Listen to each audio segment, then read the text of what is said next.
மாம்பழ மோர் குழம்பு ரொம்ப எளிமையாக ரொம்ப சுவையாக செஞ்சு பார்க்க போகிறோம். எப்படி செய்கிறதுன்னு பார்க்கலாம் வாங்க.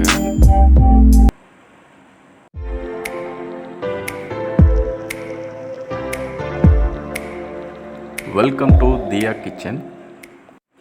சேனலை இது வரைக்கும் சப்ஸ்கிரைப் பண்ணாத நண்பர்கள் சப்ஸ்கிரைப் பண்ணிக்கோங்க. பக்கத்தில் உள்ள பெல் பட்டனை கிளிக் பண்ணிக்கோங்க. தொடர்ந்து நம்ம வீடியோவை பாருங்கள்.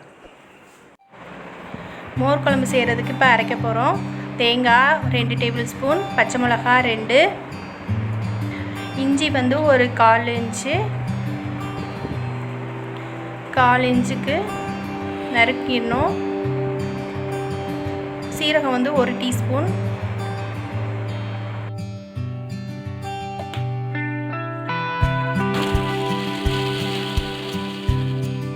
இப்போ எல்லாம் போட்டு அரைச்சாச்சு. இப்போ இதுக்கு கொஞ்சம் தண்ணி ஊற்றி அரைச்சிக்கிடணும், நைஸாக அரைச்சிக்கிடணும். இந்த மாதிரி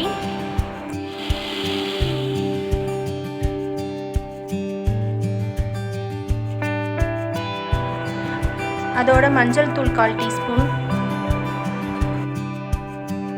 இப்போ 1 கப் தயிரில் நம்ம இப்போ 1/2 கப் தயிர் ஊற்றி அரைச்சிக்கிறோம். மீதி 1/2 கப்பை வந்து கலந்துக்கலாம். இது ரொம்ப அரைக்கணும்னு இல்லை, லைட்டாக ஒரு சுற்றி எடுத்துக்கலாம். இப்போ எல்லாம் போட்டு அரைச்சாச்சு. இப்போ இதை தயிரோட கலந்துக்கலாம். எல்லாத்தையும் மொத்தமாக அரைச்சிட்டா ஒரு மாதிரி கொல கொலன்னு ஆகிடும். இப்படி கலக்கும் போது தயிரோடது நல்லாயிருக்கும். இப்போ குழம்புக்கு தேவையான தண்ணி ஊற்றி கொஞ்சம் கலந்து விட்டுக்கணும்.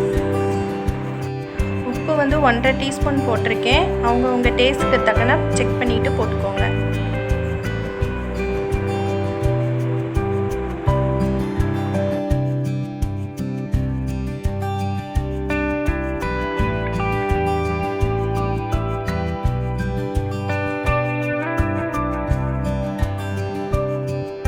மாம்பழத்தை இந்த அளவுக்கு பெரிய துண்டுகளாக கட் பண்ணி வச்சுக்கிடணும்.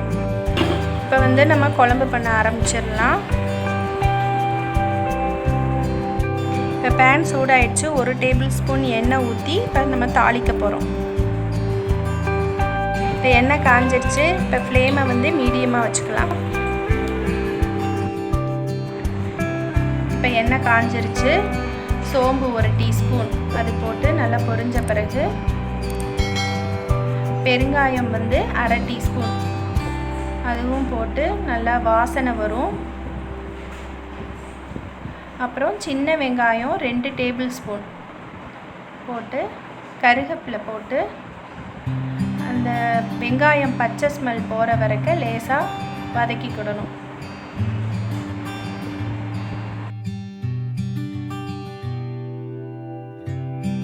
இப்போ வெங்காயம் நல்லா வதங்கி பச்சை ஸ்மெல் போயிடுச்சு. அரைச்சி கலந்து வச்சுருந்தோம்ல அந்த மோரை வந்து இந்த டைமில் ஊற்றிடணும்.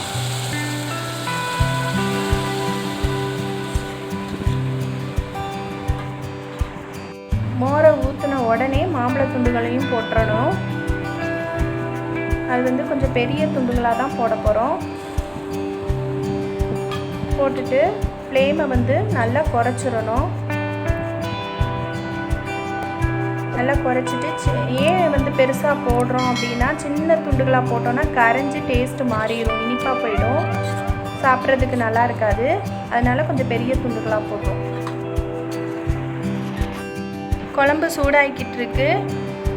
இது வந்து நுரை கட்டி வரும். அந்த டைமில் நம்ம ஆஃப் பண்ணிடணும்.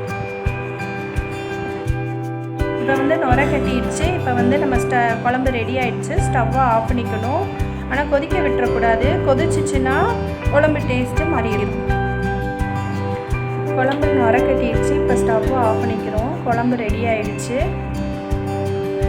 இப்போது மல்லித்தலை தூவி, வாசனைக்காக மல்லித்தலை தூவுறோம். தூவி இறக்கிற வேண்டியதான். குழம்பு ரெடி ஆகிடுச்சு.